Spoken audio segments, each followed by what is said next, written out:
So hello everyone, कैसे हैं आप सब लोग। आशा करता हूँ आप सब बढ़िया होंगे। मेरा नाम है दीपांशु पाल और आप देख रहे हैं हमारा प्यारा सा यूट्यूब चैनल। तो आज के लेक्चर नंबर 09 में आप सभी का स्वागत है दोस्तों। और तारीख है 1 और 8वां महीना सन 2026। तो दोस्तों आज एक नया महीना है, नई शुरुआत है।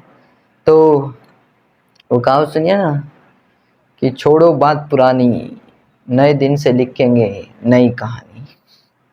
तो दोस्तों नया महीना है, मतलब अगस्त का महीना है। और दोस्तों अगस्त के महीने की पहली तारीख है और लेक्चर नंबर 09। और आज हम क्या पढ़ेंगे दोस्तों, सबसे पहले तो हम पढ़ेंगे लॉ ऑफ इंडिपेंडेंट असॉर्टमेंट। तो हम कौन सा पढ़ेंगे, लॉ ऑफ इंडिपेंडेंट असॉर्टमेंट। दूसरा हम पढ़ेंगे पॉलीजेनिक इनहेरिटेंस और फिर आगे तक जहां तक भी हो पाए। तो देखते हैं दोस्तों, आइए शुरू करते हैं बिना किसी देरी के। आइए दोस्तों, तो आइए दोस्तों अब हम देखते हैं अपना टॉपिक जिसका नाम है लॉ ऑफ इंडिपेंडेंट असॉर्टमेंट। शायद ये थोड़ा सा हल्का दिख रहा होगा, मैं इसको थोड़ा सा डार्क कर देता हूँ एक बार दोबारा लाइन फेर के, ताकि आपको चमकता हुआ सा नजर आए, है ना। ओके दोस्तों, 1 मिनट दीजिएगा बस मुझे, 1 मिनट दीजिएगा। 1 मिनट बोला ना।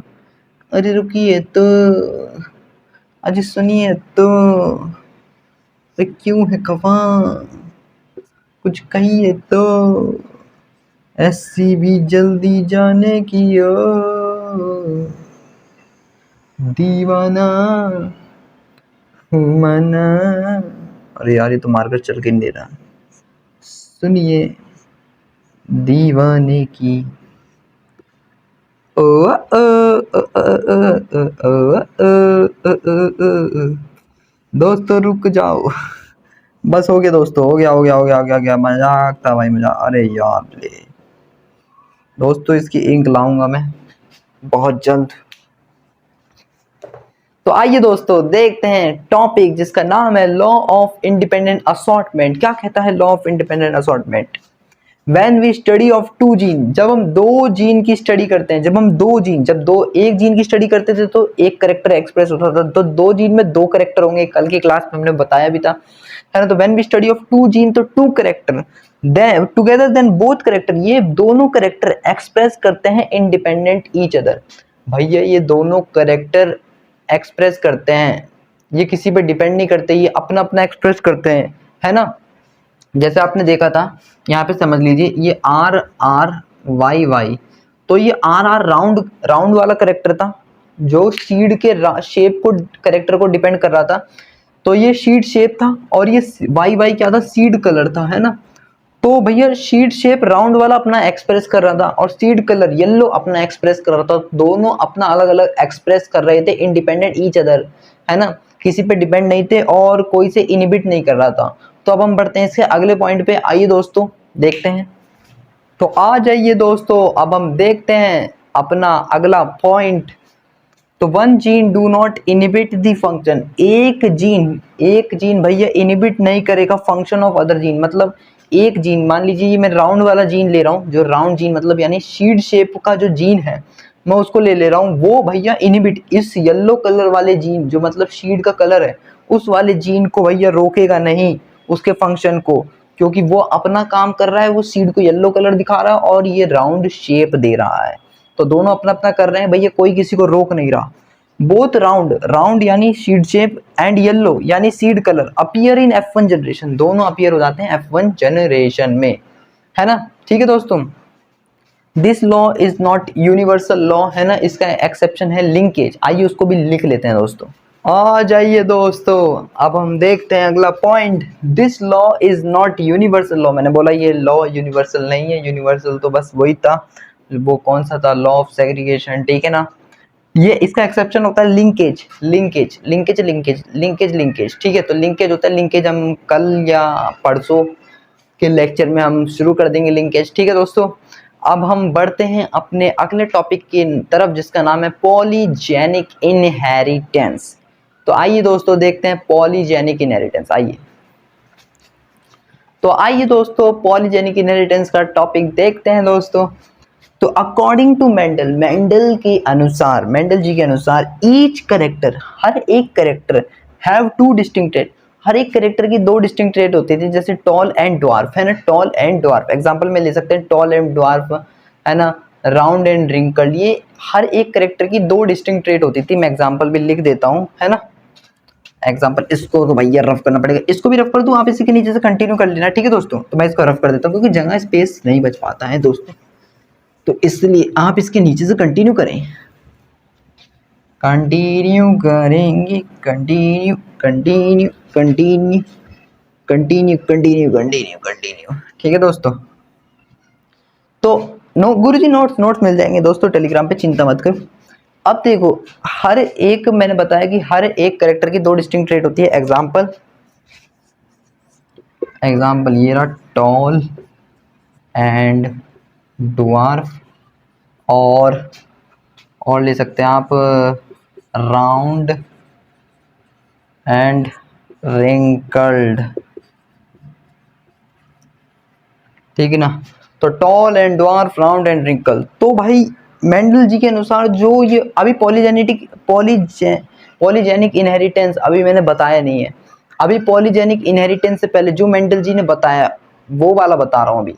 मतलब पॉलीजेनिक इनहेरिटेंस को समझने के लिए पहले इतनी सी चीज समझो, ये पॉलीजेनिक इनहेरिटेंस के शुरुआत में मैं समझा रहा हूँ। अब पॉलीजेनिक की इनहेरिटेंस की अब डेफिनेशन दूंगा, तुम देखना अब तुम्हें ज्यादा अच्छे से क्लियर होगा। टॉपिक पॉलीजेनिक इनहेरिटेंस में डाल के ही ये सब लिखना है, कोई अलग से मत लिखना, इसी के नीचे से लिखना है जैसे मैं लिख रहा था, ठीक है दोस्तों। तो मैंने बताया कि मेंडल जी के अनुसार एक कैरेक्टर की दो डिस्टिंक्ट ट्रेट होती थी, इसको इस वाली इनहेरिटेंस को क्या बोलते थे, क्वालिटेटिव इनहेरिटेंस, क्वालिटेटिव इनहेरिटेंस, यहाँ पे स्पेस कम है बट लिख देता हूँ, क्वालिटेटिव इनहेरिटेंस, ठीक है दोस्तों, ओके। तो क्वालिटेटिव इनहेरिटेंस, ठीक है, तो ये क्वालिटेटिव इनहेरिटेंस था मेंडल जी के अनुसार, जो एक कैरेक्टर की दो डिस्टिंक्ट ट्रेट थी तो वो क्वालिटेटिव इनहेरिटेंस थी। अब हम देखते हैं पॉलीजेनेटिक इनहेरिटेंस की डेफिनेशन, आइए दोस्तों आ जाइए दोस्तों, पॉलीजेनिक इनहेरिटेंस के नीचे से ही कंटिन्यू करके ही लिखा है मैंने, आइए देखिए। बट कुछ कैरेक्टर ऐसे होते हैं, some character do not have clear distinct trait, जैसे human skin colour and height. अब मैं इसको समझाता हूँ, देखो परंतु कुछ कैरेक्टर ऐसे होते हैं जिनकी कोई क्लियर डिस्टिंक्ट ट्रेट नहीं होती। कुछ कैरेक्टर तो देखो, मैक्सिमम कैरेक्टर कैसे थे कि एक कैरेक्टर की दो डिस्टिंक्ट ट्रेट है, बट कुछ कैरेक्टर ऐसे होते हैं जिनकी कोई क्लियर डिस्टिंक्ट ट्रेट नहीं होती है ना, जैसे ह्यूमन स्किन कलर, हाइट। अरे कुछ दोस्त तुम्हारे ऐसे होते हैं जिनको पता ही नहीं लगता कि वो कैसे किस्म के दोस्त हैं, उनकी आदत पहचान ही नहीं पाते तुम, कभी तो इतने सीधे बन जाएंगे और कभी इतने हरामी। तो दोस्तों इसको भी वैसे ही मान लीजिएगा, some character do not have clear distinct trait, कोई क्लियर डिस्टिंक्ट ट्रेट नहीं है, जैसे ह्यूमन स्किन कलर, हाइट, है ना। तो ये क्या फॉलो करते हैं, ये फॉलो करते हैं ग्रेडियंट, और इसे बोलते हैं क्वांटिटेटिव इनहेरिटेंस। इसे क्या बोलते हैं, क्वांटिटेटिव। देखो मेंडल के हिसाब से कौन से था, क्वालिटेटिव, ये कौन सा होगा, क्वांटिटेटिव इनहेरिटेंस, क्वांटिटेटिव इनहेरिटेंस। आइए दोस्तों लिख लेते हैं उसकी थ्योरी, आ जाइए दोस्तों, किस चीज का इंतजार कर रहे हो भाई, आ जाओ। तो ये फॉलो करता है ग्रेडियंट को, ठीक है दोस्तों। इसे मैंने बताया अभी यहाँ पे बताया था, उसको लिख के भी दिया है, क्वांटिटेटिव इनहेरिटेंस। ये क्या होता है, क्वांटिटेटिव, ये क्वांटिटी पे डिपेंड करता है, इसलिए quantitative inheritance, okay. This character, इस कैरेक्टर को कंट्रोल कर रहे हैं, जब कोई किसी कैरेक्टर को कंट्रोल करे बाय मैनी जीन, देखो this character control by many gene, so called polygenic inheritance, तो उसे बोलते हैं पॉलीजेनिक इनहेरिटेंस। देखो यूजली क्या होता है, एक कैरेक्टर को कंट्रोल कौन करता है, एक जीन, है ना। जब एक कैरेक्टर को कंट्रोल करती है एक जीन तो मेंडल का लॉ होता है ना। बट जब एक ही कैरेक्टर को बहुत सारी जीन कंट्रोल करे, तब उसे बोलते हैं पॉलीजेनिक इनहेरिटेंस, ठीक है। जब एक कैरेक्टर को कंट्रोल करती है बहुत सारी जीन, ठीक है, तो एक कैरेक्टर को कंट्रोल करें जब by many gene, so called polygenic inheritance. यहाँ पे लिख देता हूँ, जगह नहीं थी पॉलीजेनिक लिखने की, यहाँ पे लिख देता हूँ रफ करके। गुरुजी नोट्स खराब कर दिया है, क्या कर दिया आपने ये, अरे दोस्त टेलीग्राम व्हाट्सएप चैनल पे मिल जाएगा, जाके वहाँ देखना, ठीक है दोस्तों, मिल जाएगा। थोड़ा टाइम लगता है, एक दिन का टाइम लगता है जाने में, बट पहुंच जाता है नोट्स, ठीक है ना। तो एक दो दिन बाद खोल के देख लिया करो, मिल जाया करेंगे तुम्हें नोट्स बेहतरीन। डिस्क्रिप्शन में लिंक है, जाके ज्वाइन कर लिया करो। ओके, ठीक है दोस्तों, ठीक है ठीक है ठीक है मित्रों, ठीक है मित्रों, ठीक है।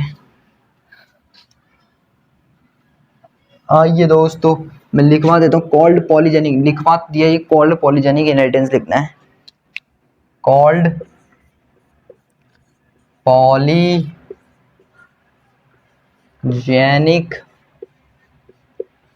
इनहेरिटेंस, है ना, इनहेरिटेंस, ठीक है दोस्तों। तो इनहेरिटेंस तो 3 पेयर ऑफ जीन कंट्रोल करती है, ठीक है ना, 3 पेयर ऑफ जीन कंट्रोल करती है स्किन कलर को। लिखवा दूं इसी पे, तो इसका एग्जाम्पल भी लिख लीजिए। 3 पेयर ऑफ जीन मतलब 3 पेयर है जीन की, 3 पेयर है, यानी तीन तीन तीन तीन।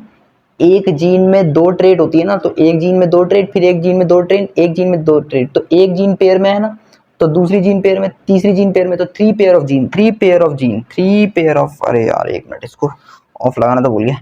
3 pair of gene, 3 pair of gene controlled, control Uday, control, है ना, कंट्रोल्ड, इधर लिख देना controlled.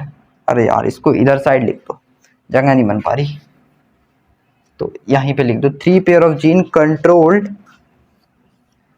Controlled skin colour, skin colour, ठीक है ना। तो स्किन कलर को कंट्रोल करता है किसकी, ह्यूमन की, ह्यूमन की, ठीक है दोस्तों। तो 3 pair of gene controlled skin colour. तो आइए देखते हैं भैया, हमें इसके बारे में, हमें इसकी यूनिट स्क्वायर नहीं पढ़ने पड़ेंगे, ठीक है दोस्तों, क्योंकि इतना एनसीईआरटी में गिवन नहीं है। कभी आप F1 F2 जनरेशन करने लगे, नहीं, F1 F2 जनरेशन हमें इसकी नहीं पढ़नी, हमें इसमें देखना है कि कौन सा कलर डार्क होता है, कौन सा कलर लाइट होता है, बस यहीं तक पॉलीजेनिक इनहेरिटेंस को समाप्ति हो जाएगी, ठीक है दोस्तों।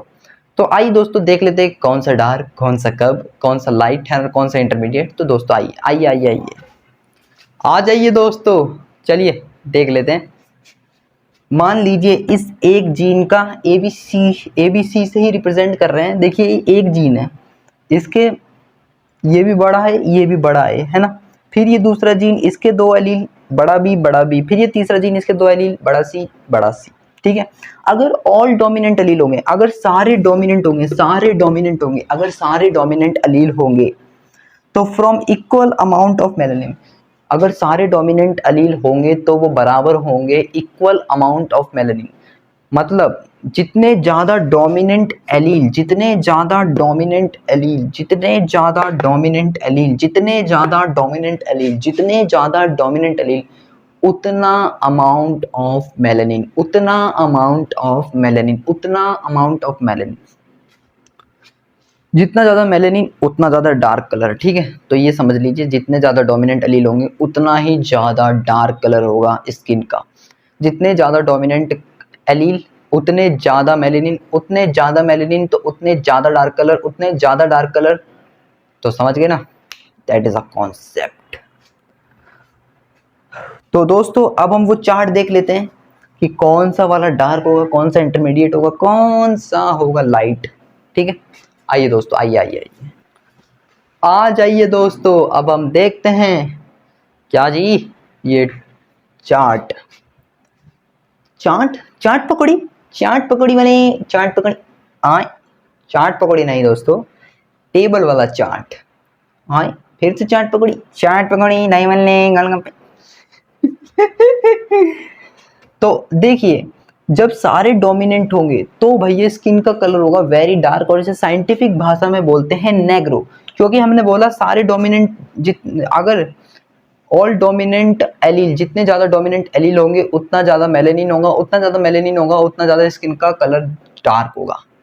तो इसमें सारे 6 के 6 डोमिनेंट हैं तो डार्क।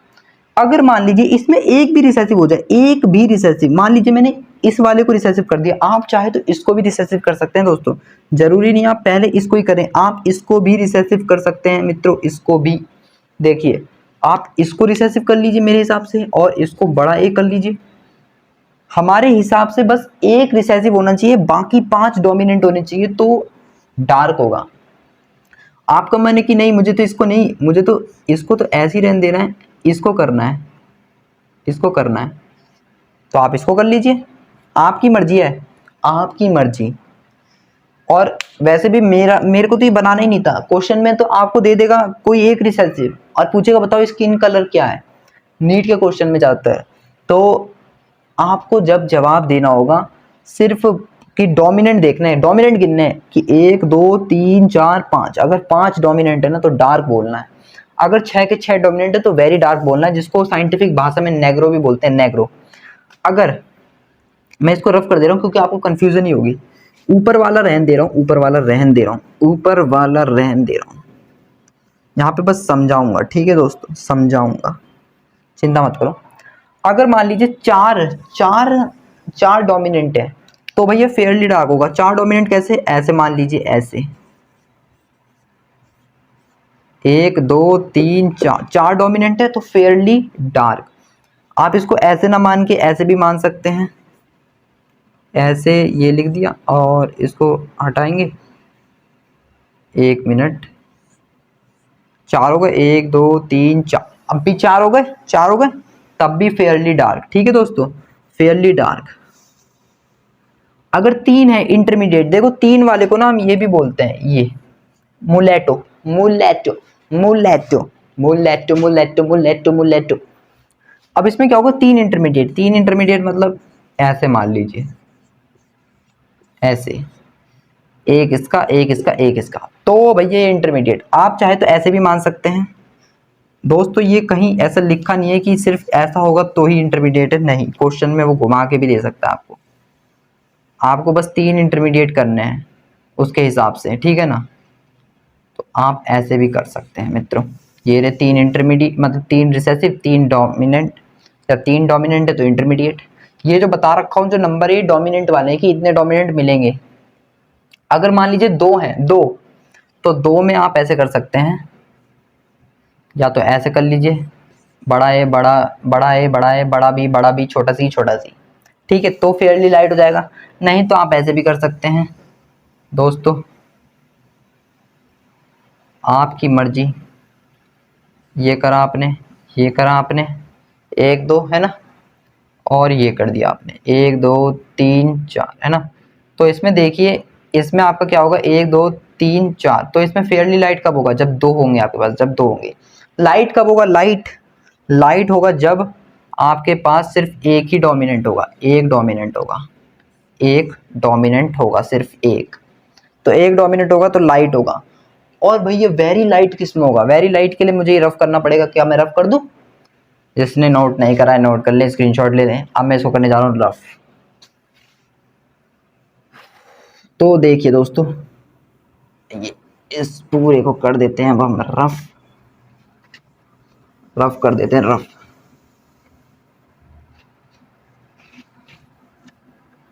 अब देखिएगा, रुक जाइए 1 मिनट।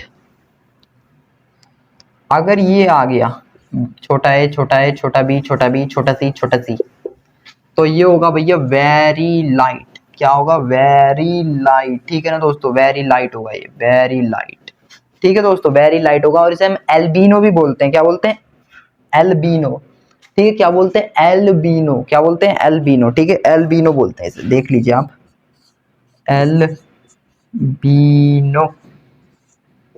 एल्बिनो, एल्बिडो, एल्बिडो नहीं, बट बीडो नहीं बोलना आपको, एल्बिनो बोलना है, एल्बिनो, एल्बिनो, एल्बिनो, ठीक है दोस्तों, ठीक है, समझ में आ गया।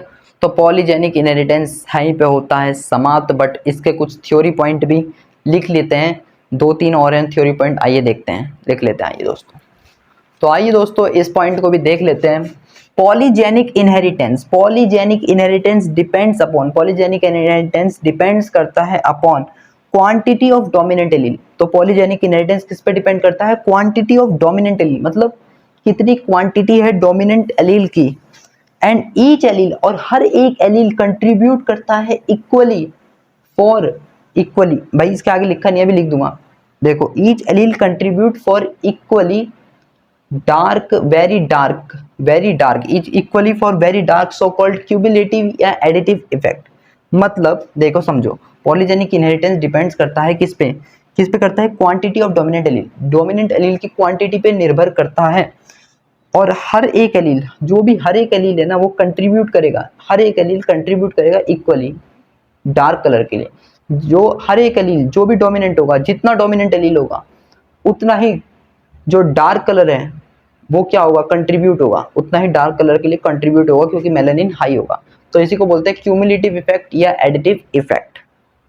तो इक्वल, इसके आगे से लिख लेता हूँ रफ करके, contribute equally for very dark colour called as cumulative effect या एडिटिव इफेक्ट। ठीक है, यहाँ पे लिखना है, देखो each allele contribute equally for very dark so called cumulative या एडिटिव इफेक्ट।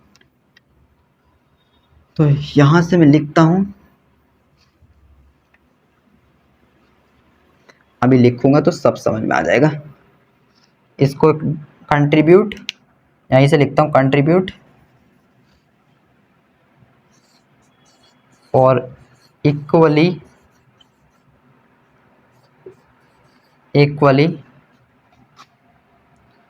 देखो कंट्रीब्यूट इक्वली पहले आएगा दोस्तों, इक्वली पहले आएगा। अरे यार इसको रफ करो, इक्वली पहले आएगा, equally for very dark so called cumulative या एडिटिव इफेक्ट। इसको भी रफ कर देता हूं, क्यूमुलेटिव, अरे यार यहाँ नीचे लिख लेते हैं, इसको नीचे लिख लेते हैं दोस्तों, क्यूमुलेटिव या बोल सकते हैं एडिटिव इफेक्ट। ठीक है, क्यूमुलेटिव इफेक्ट या एडिटिव इफेक्ट। ठीक है दोस्तों, अब आगे के पॉइंट देखते हैं। आइए दोस्तों आगे के पॉइंट देख लेते हैं। आ जाइए दोस्तों, अब हम देखते हैं इसी के आगे के 2 पॉइंट और। देखो environmental factor can also control, मतलब इन्वायरमेंटल फैक्टर भी हमारी स्किन कलर पे निर्भर करता है। जरूरी नहीं है जीन तो निर्भर करेगा, इन्वायरमेंटल फैक्टर आसपास का सराउंडिंग इन्वायरमेंट कैसा है। अगर मान लीजिए आप जिस जगह पे रहते हैं बहुत ज़्यादा गर्मी है, तो आपका थोड़ा मेलेनिन हाई ही होगा। देखो मैक्सिमम केसेस में देखो 90% तो जीन ही करेगा आपका स्किन कलर डिसाइड। आपका जैसा जीन होगा जो आपके मम्मी पापा से मिला है वैसा ही स्किन कलर आपको मिलेगा, बट थोड़ा इन्वायरमेंटल फैक्टर से भी आपके स्किन कलर पे और वो आता है। अगर बहुत ज़्यादा गर्मी है, तपती धूप है, बिल्कुल बहुत तेज है ना, आप ऐसी जगह पे रहते हैं जहाँ हर टाइम गर्मी है ना, तो आपकी स्किन कलर थोड़ी सी डार्क नज़र आती है। अगर आपकी थोड़ी मतलब लाइट भी है तो भी बाहर निकलते ही थोड़ी सी डार्क हो जाती है ना, वो ऐसा हो जाता है। फिर आसपास के नेचर में आप गर्मी वाले नेचर में रह रहे हैं तो थोड़ी डार्क हो जाती है। वहीं कोई पहाड़ों पे रह रहा है ना, हिली एरियाज में, ठंडे एरिया पे, मान लीजिए उसका स्किन कलर थोड़ा सा डार्क है ना, मान लेते थोड़ा डार्क है, ज़्यादा नहीं, इंटरमीडिएट पे है वो, है ना ज़्यादा डार्क ना ज़्यादा, है ना। अब वो थोड़ा हीली एरिया पे रह रहा है तो उसके स्किन कलर ना थोड़ा सा लाइट नजर आएगा। क्यों? क्योंकि भाई वहाँ ठंडा एरिया, धूप कम निकलती है तो मेलानिन भी कम ही रहेगा, धूप ज़्यादा तो मेलानिन ज़्यादा। वैसे मेलानिन हमारी सेहत के लिए फायदेमंद है क्योंकि वो नेचुरल सन स्क्रीन की तरह काम करता है। अब मान लीजिए इक्वेटर एरिया पे जो लोग रहते हैं, जैसे इक्वेटर एरिया पे, जैसे हमारा इंडिया भी इक्वेटर पे आता है, बट मेन इक्वेटर पे कौन सा आता है, जैसे दिल्ली हो गया, राजस्थान हो गया, यूपी हो गया, ये सब इक्वेटर पे बिल्कुल आते हैं सटे हुए एकदम, है ना। अफ्रीका भी इक्वेटर में ही आता है। तो उनका स्किन कलर इतना डार्क क्यों? क्योंकि धूप भाई सीधी पड़ती है और इतनी तेज पड़ती है, जिसके कारण नेचुरली हमारी बॉडी में जीन का भी कुछ ऐसा रोल रहा है कि स्किन कलर थोड़ा सा डार्क रखना है, क्योंकि सन से बचाया जा सके। क्योंकि सन में बहुत हार्मफुल रेज भी होती है जो हमारे स्किन कैंसर कर सकती है, जिसके कारण हमें दिक्कत आ सकती है। तो इसके कारण वो मेलेनिन प्रोटेक्टिव स्किन कवर का काम करता है। अब वहीं आप थोड़े अर्थ के जो पोलर एरियाज होते हैं ना, जैसे अर्थ बनाता हूँ मैं, कहाँ पे बनाऊँ, जगह ही नहीं है, अभी बनाता हूँ। जैसे मान लीजिए अर्थ है, अर्थ के ये पोलर एरिया है ना, पोलर, ये पोल वाले एरिया, इनके अगर इन इक्वेटर से ऊपर ऊपर या इक्वेटर से नीचे नीचे जाते जाएंगे तो ठंडा एरिया आता रहेगा। अब ठंडे एरिया में क्या होता है, धूप कम रहती है, धूप की रोशनी इतनी तेज नहीं रहती, तो क्या होता है, मेलानिन कम रहता है। मेलानिन कम रहता है तो स्किन का कलर जो होता है वो लाइट रहता है, और फिर पीढ़ी दर पीढ़ी ऐसे ही चलता आता है ना। लाखों साल लगते हैं भाई मेलानिन का जो सीक्वेंस है वो फॉलो होने में।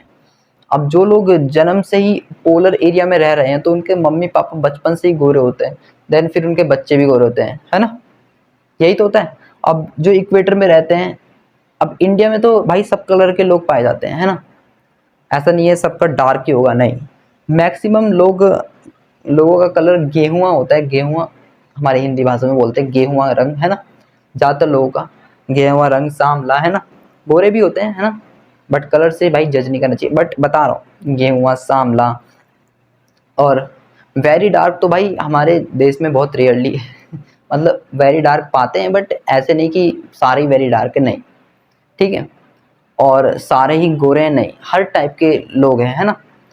अगर हीली एरिया पे चले जाओगे तो भाई लाइट मतलब जिनकी लाइट स्किन कलर है उस लोग भी पाए जाएंगे, है ना, और ट्रॉपिकल एरिया इक्वेटर एरिया पे आ जाओगे, इक्वेटर एरिया पे तो सब कलर के लोग पाए जाएंगे, ठीक है दोस्तों, ओके, डार्क भी पाए जाएंगे और लाइट कलर के भी पाए जाएंगे। तो जिनमें मेलानिन पहले से ही बचपन से ही कम है, जिनको मम्मी पापा से मेलानिन कम मिला है तो उनका स्किन कलर तो लाइट रहेगा ही, चाहे वो धूप में रहे चाहे ना रहे, है ना।